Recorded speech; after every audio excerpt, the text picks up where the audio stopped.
October 14th, 1944. The air in the villa at Herlingen was heavy, suffocated by the presence of two generals standing in the hallway. They were not guests, they were messengers of death. The atmosphere inside the home, usually a sanctuary of privacy, for a man who lived his life in the crosshairs of global scrutiny, had become clinical, cold, and final. Inside the study, Field Marshal Erwin Rommel, the celebrated Desert Fox, the man whose tactical brilliance had both haunted and earned the respect of the British Eighth Army, looked at his 15-year-old son, Manfred. The conversation was brief, devoid of emotion, stripped down to the brutal calculus of survival. There were no long goodbyes, no grand speeches about the fatherland. There was only the quiet, rhythmic ticking of a clock and the heavy breathing of a man who had realized the regime he served was a monster that had finally turned its gaze toward its own creators. The boy was told he had 15 minutes. In those seconds, the temporal world collapsed. For a teenager, 15 minutes is the span of a school break or a quick meal. For Manfred, it was the entire remaining duration of his father's life. The weight of that time frame sat in the room like lead. Rommel did not tremble. He had faced death in the shifting sands of El Alamein and under the strafing runs of Allied aircraft in Normandy. But this was a different kind of combat. This was a domestic execution disguised as an administrative necessity. The generals, Wilhelm Burgdorf and Ernst Maysel, waited in the hall like vultures, their presence a physical manifestation of Adolf Hitler's paranoia. They brought with them the stench of the Berlin bunkers, a world of betrayal and backstabbing that had no place in the quiet village of Herlingen. The ultimatum from Adolf Hitler was precise, delivered with the chilling efficiency that characterized the Third Reich's darkest mandates. Take the cyanide capsule, and the state would grant a hero's funeral, a pension, and safety for the wife and son. Refuse, face a show trial for treason, the infamous People's Court under the bloodthirsty Roland Freisler, and watch the family be destroyed by the machinery of the state.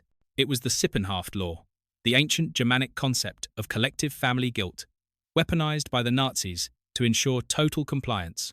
If Rommel chose to defend his honor in court, his wife Lucy and his son Manfred would be dragged into the abyss with him. Their lives were the collateral.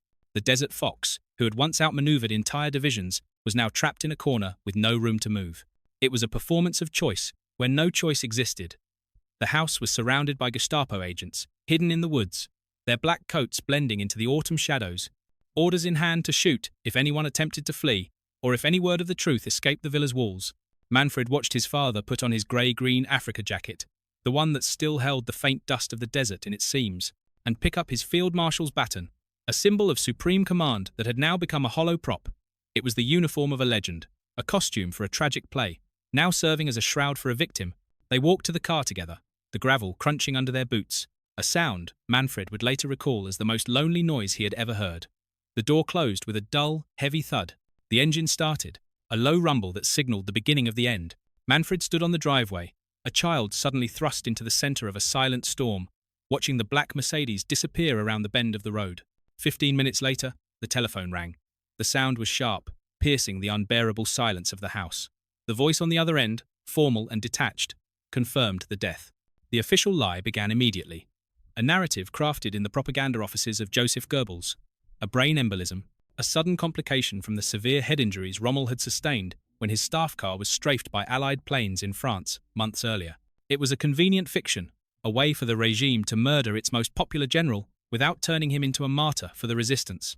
The state needed the myth of the Desert Fox, even as it extinguished the man. For the 15-year-old boy, the world did not just end, it inverted. The government that his father had served with such distinction, the very state that Manfred himself had been raised to respect, was his father's murderer. The cognitive dissonance was staggering. The condolences began to pour in almost immediately. Telegrams and letters filled with flowery tributes and hollow grief. They came from the very men who had authorized the poison, from the inner circle of the Nazi Party, who had whispered suspicions into Hitler's ear about Rommel's tangential connection to the July 20 plot. Every handshake Manfred received from a man in uniform felt like a contamination. He was a witness to a crime that he was forbidden to name, living in a country where the truth was a capital offense. 4 days later, the state funeral in Ulm was a masterpiece of propaganda. It was a grand, macabre spectacle designed to heal the morale of a crumbling nation. Tens of thousands lined the streets, standing in the biting October wind to catch a glimpse of the flower-strewn gun carriage. The coffin was draped in the swastika flag, a vivid red splash against the grey stone of the cathedral. Field Marshal Gerd von Rundstedt, acting as Hitler's representative, delivered a eulogy praising Rommel's undying loyalty to the Führer. Every word was a knife in the hearts of those who knew. Von Rundstedt spoke of a soldier's devotion, while the murderers sat in the front rows, their faces masks of performative sorrow. Standing there, Lucy Rommel and her son Manfred were trapped in a grotesque theatre. They stood stoic, their backs straight, surrounded by the pageantry of the regime that had just killed their husband and father. They were the centerpieces of the lie. They could not scream. They could not weep for the truth, or point a finger at the men in the high-peaked caps. To speak was to die, and not just for them, but for the entire extended family.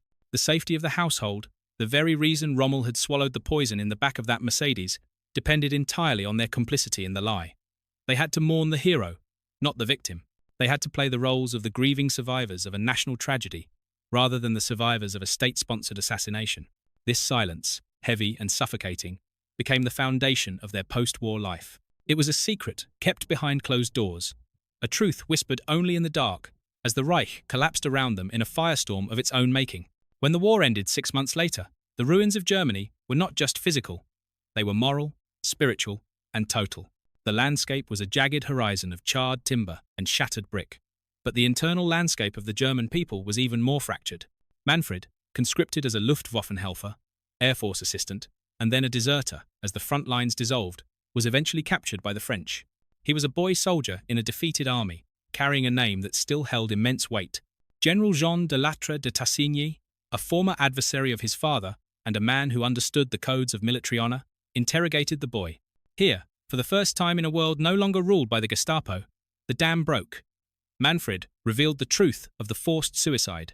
It was a testimony that shattered the carefully constructed Nazi narrative, coming not from a secret dossier or a spy's report, but from the son who had watched the car drive away and felt the cold finality of that 15-minute ultimatum. The revelation was a shock to the Allies, a glimpse into the internal rot of the German High Command that even their intelligence had not fully grasped.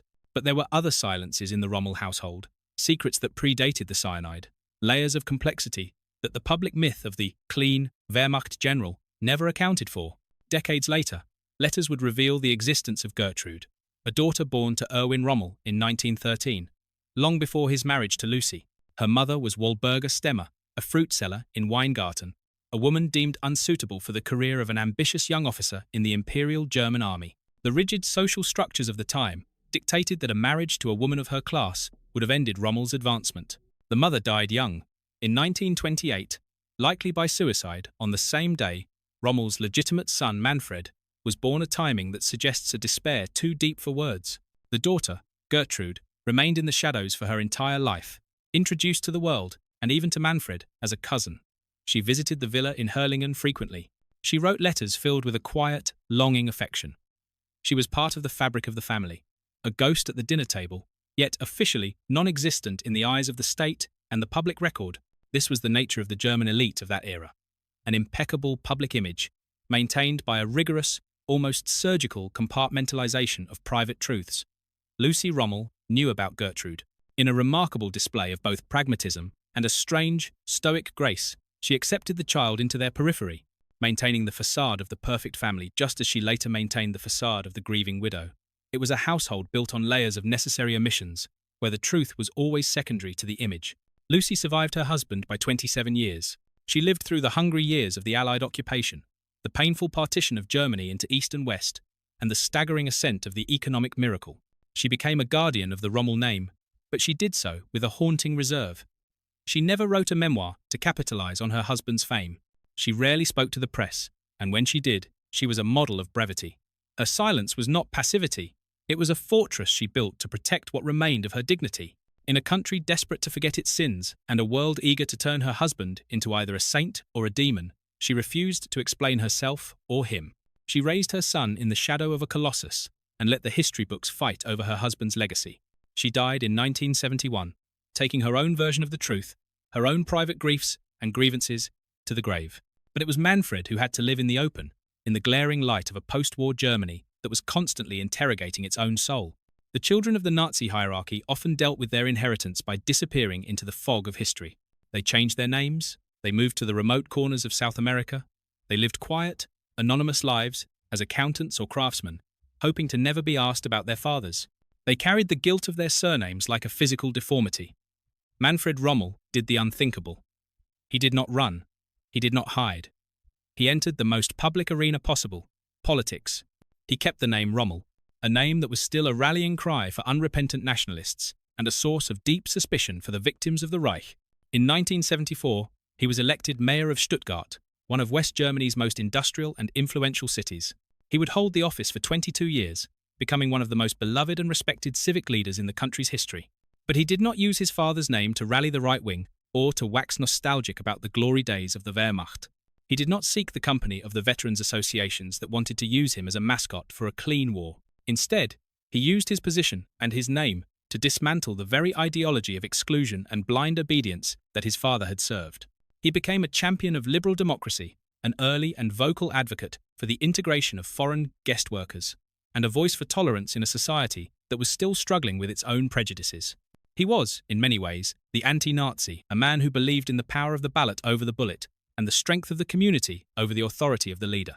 The ultimate test of this transformation, and the moment that truly defined the man Manfred had become, came in the autumn of 1977, a period known as the German Autumn. West Germany was paralyzed by the terror of the Red Army faction, RAF, a far-left militant group that sought to overthrow the state through a campaign of bombings, kidnappings, and assassinations.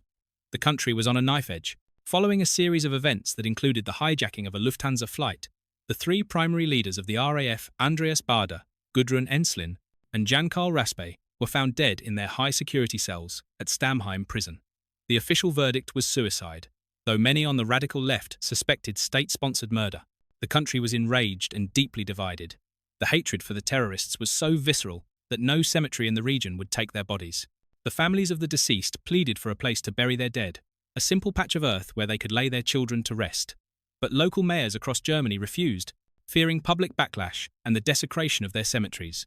To bury a terrorist was seen as a betrayal of their victims and an insult to the state. The bodies remained in a morgue, unwanted and unburied. A final flashpoint in a war of ideologies. Manfred Rommel, the son of Hitler's favourite general, the man whose own father had been forced into a state-mandated suicide, intervened. He ordered that the terrorists be buried in the Dornholden cemetery in Stuttgart. The backlash was immediate and violent. He was called a traitor to his class and his country. He received a deluge of death threats and hate mail. His own political allies distanced themselves from him.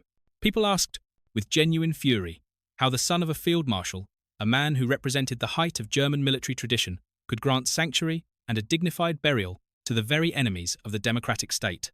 They saw it as an act of weakness, or worse, a betrayal of the memory of his father. Manfred's response was cold, logical, and profoundly moral, echoing the lessons learned in the driveway at Herrlingen 33 years earlier. He stated simply that all enmity must end at the grave.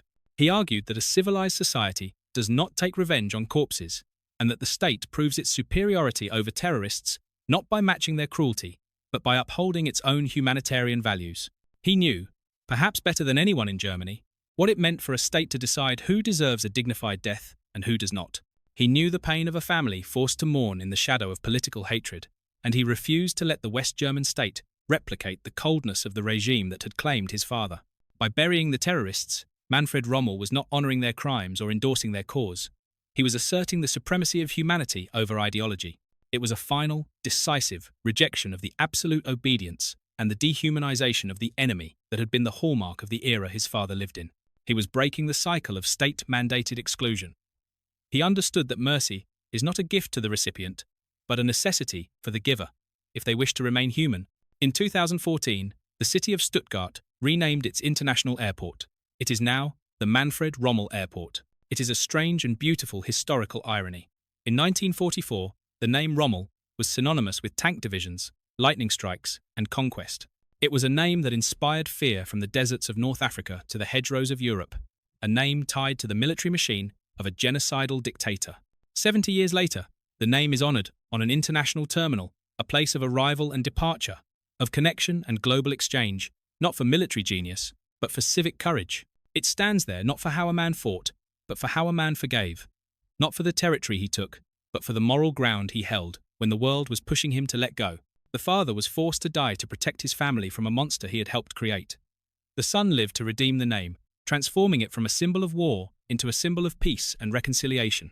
It is a legacy, built not on the hollow glory of the battlefield, but on the ruins of a collapsed moral order, reconstructed brick by brick, through acts of quiet decency and the refusal to be consumed by hate. The paradox remains a haunting reminder of Germany's journey. The name that once served a dictator now welcomes the world to a free Germany, proving that while we cannot change where we come from, we have the absolute power to decide where we are going. The shadows of the war are long, but they do not always have to be dark. Sometimes, they provide the very contrast needed to see the light of a new path. Would you like me to analyze the historical context of the German autumn more deeply, to see how it shaped Manfred's later policies?